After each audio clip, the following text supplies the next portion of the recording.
ഇത്രയും രോഗങ്ങൾ ഉണ്ടായിട്ട്, ഇത്രയും മിസ്യൂസ് ചെയ്യപ്പെട്ടിട്ട്, ഇത്രയും തെറ്റിദ്ധരിക്കപ്പെട്ടിട്ട്, ഇത്രയും ചതിക്കപ്പെട്ടിട്ട്, ഇത്രയും ഒറ്റുകൊടുക്കപ്പെട്ടിട്ടും ഇപ്പോഴും നിന്റെ ഐഡന്റിറ്റി എന്താണെന്നറിയോ? You belong to Christ. നീ ഈശോയുടെ സ്വന്തമാണ്. ഈശോയുടെ സ്വന്തമാണ്.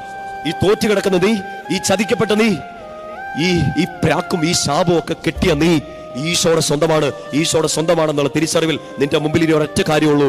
പിന്നിലുള്ള എല്ലാം വിസ്മരിച്ചിട്ട് മുന്നിലുള്ളതിനെ ലക്ഷ്യമാക്കി മുന്നേറുക. There is no other option. What can you do എന്ന് വെച്ചാൽ this is the thing you can do. Look forward and walk. പ്രത്യേകിച്ച് മനുഷ്യരിൽ നേറ്റ ചില മുറിവുകൾ കാരണം you have no option. അങ്ങനെ ചത്തു കളയാനുള്ള ആളല്ല. ഒരു കുഞ്ഞു കുപ്പിയല്ലോ, ഒരു കുഞ്ഞു കയറയിലോ തീരാനുള്ള ജീവിതങ്ങളല്ല നമ്മുടേത്. ഈശോ വില കൊടുത്ത് മേടിച്ചെടുത്തൊരു ജീവിതമാണ്. ഈശോ സ്വന്തം രക്തം ചിന്തി വീണ്ടെടുത്ത ജീവിതമാണ്.